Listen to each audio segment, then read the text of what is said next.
nos problèmes sont le résultat de nos paroles.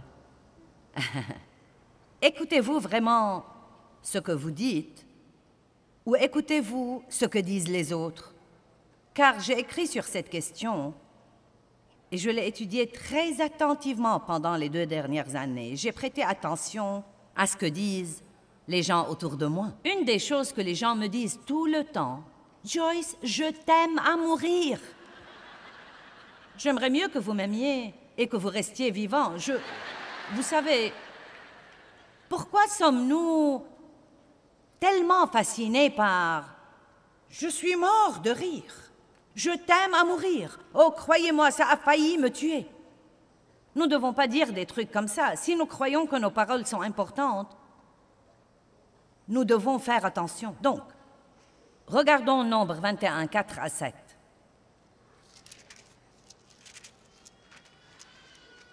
Je veux mettre un sourire sur le visage de Dieu par ma conversation, vous pas? Et ils partirent de la montagne de Hor par la route de la mer Rouge en contournant le pays d'Édom. Mais le peuple perdit patience, devint déprimé, très découragé à cause des épreuves du chemin. Nous nous décourageons dans les épreuves. Nos émotions veulent sombrer dans les épreuves. Mais un des moyens de reprendre courage et de se relever, c'est de dire les choses qu'il faut.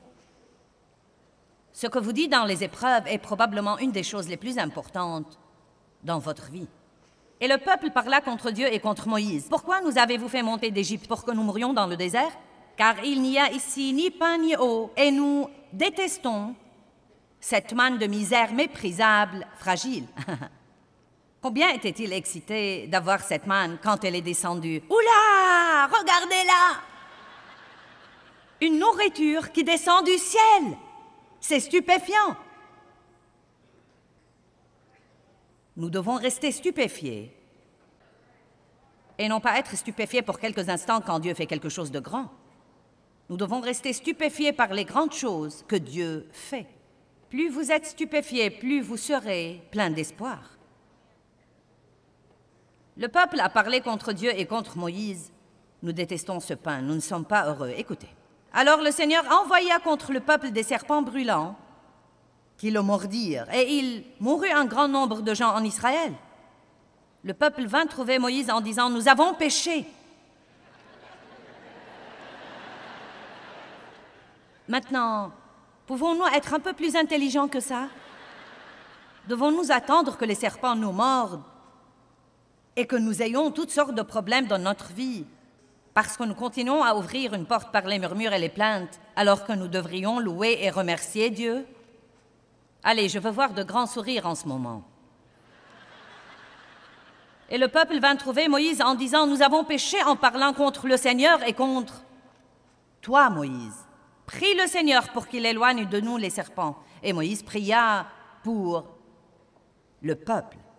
Et bien sûr, Dieu a apporté un moyen pour les délivrer, comme il le fait toujours. Chaque fois que nous revenons à Dieu sincèrement et que nous commençons à faire ce que Dieu veut, les bénédictions reviennent. Quand nous nous détournons de Dieu et que nous opérons contre ses lois et ses principes, nous ouvrons une porte à l'ennemi pour qu'il entre. Donc cette histoire que nous venons de lire dans le livre des Nombres est répétée dans 1 Corinthiens. Et ce passage biblique vous dit qu'elle est répétée ici pour vous aider à comprendre les dangers de murmurer, de ronchonner et de se plaindre. Verset 8. « Ne nous livrons pas non plus à la débauche et à la fornication comme le firent certains d'entre eux. » Il appelle leur plainte fornication. Comme le firent certains d'entre eux, et 23 000 en tombèrent subitement morts en un seul jour.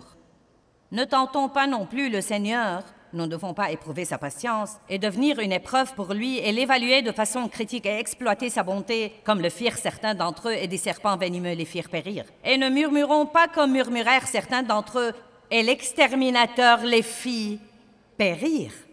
Ces événements leur arrivaient pour nous servir d'exemple et pour nous avertir et furent mis par écrit pour nous instruire et nous équiper pour faire ce qu'il faut.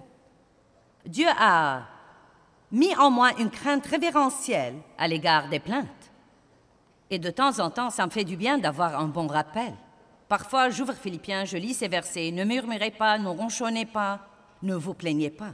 J'ouvre le livre des Nombres et je lis ces versets et je lis ensuite dans 1 Corinthiens, car il nous est si facile d'oublier à quel point Dieu est bon envers nous, et nous commençons à nous plaindre et à murmurer contre les choses, alors que nous n'avons vraiment pas de quoi nous plaindre et murmurer.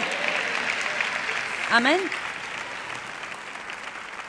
Que dites-vous du Seigneur?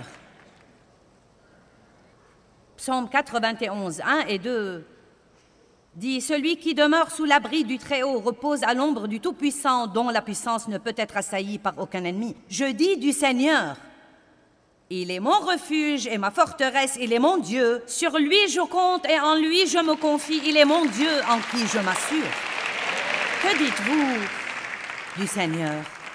Vous savez, dans Malachie, Dieu a très sévèrement corrigé quelques personnes, car il dit « Vous ne dites pas la chose juste de moi.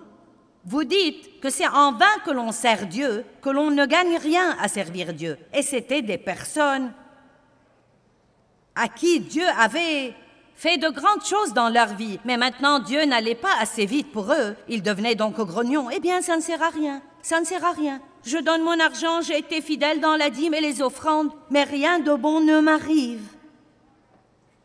Nous devrions dire, donner est un privilège, Dieu, et je vais continuer à donner le reste de ma vie, même si je ne vois aucun résultat. Et quand vous arriverez à ce point, vous verrez des résultats.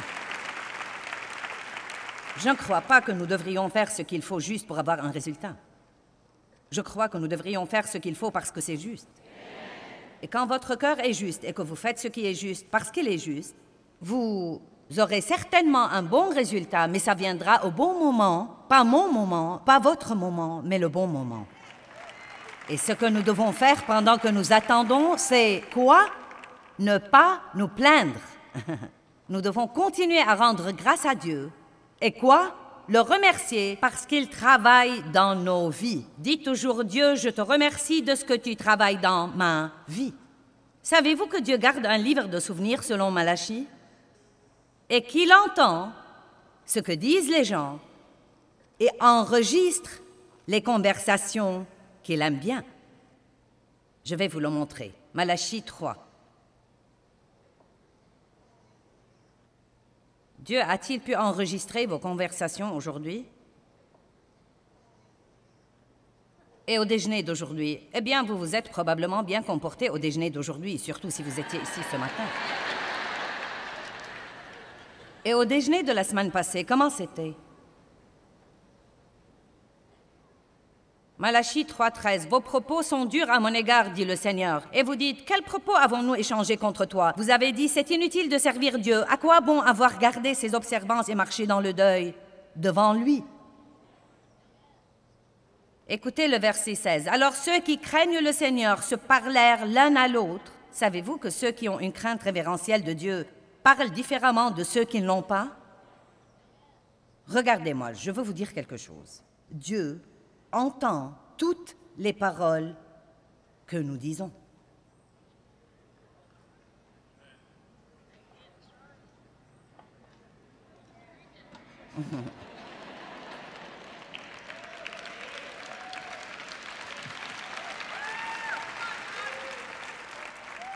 En fait, il sait même ce que nous allons dire et que nous n'avons pas encore dit. Il sait tout ce qui se passe dans les coulisses et derrière les portes fermées. Je me rappelle un processus que j'ai suivi dans un travail et j'avais dans un ministère où je croyais que je n'étais pas bien traitée. Et comme beaucoup de gens qui travaillent là, il y avait beaucoup de murmures et de ronchonnements et de commérages dans les coulisses. Et Dieu s'est vraiment occupé de moi à cet égard et j'ai arrêté ça. J'ai appris que c'était mauvais et je l'ai arrêté. Mais je parlais toujours à Dave à la maison de cette chose-ci et de cette chose-là. Tu ne croirais pas ceci et cela et quelque chose d'autre. Et ensuite, le Seigneur m'a prise à un niveau plus profond et il m'a dit, peu importe la personne à laquelle tu parles, en fait, c'est les paroles que tu dis qui causent les dégâts.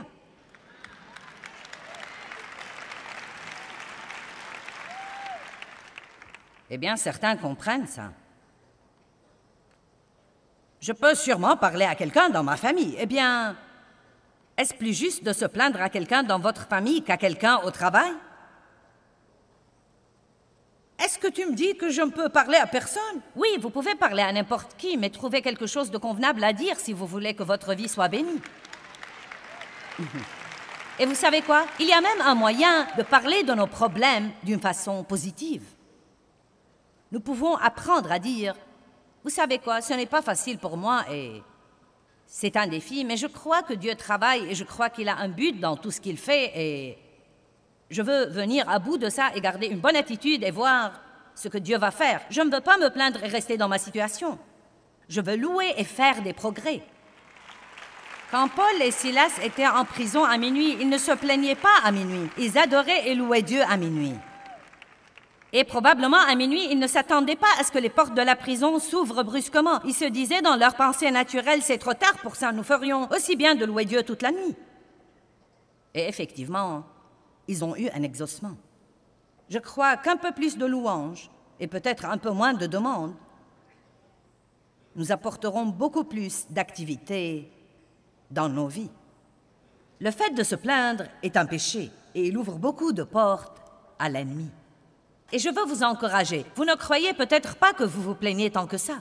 Peut-être que vous êtes une personne parfaite qui ne se plaint jamais. Mais je parie que si vous commencez vraiment à vous écouter, vous trouverez toutes sortes de choses dont vous vous plaignez ou contre lesquelles vous murmurez. Les femmes savent bien murmurer.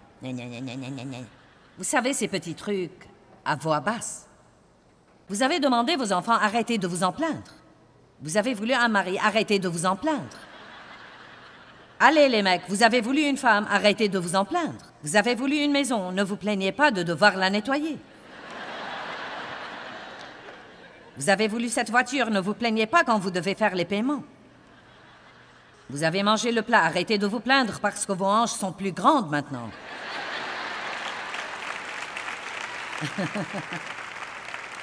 Vous savez, je descends dans beaucoup d'hôtels et il y a plein de choses dont on peut se plaindre dans chacun d'eux. Une des choses que j'aime vraiment, surtout quand je suis fatiguée, c'est de prendre un bain chaud. Et donc, nous sommes arrivés à cet hôtel hier et il n'y avait pas d'eau chaude. Dieu soit loué. Eh bien...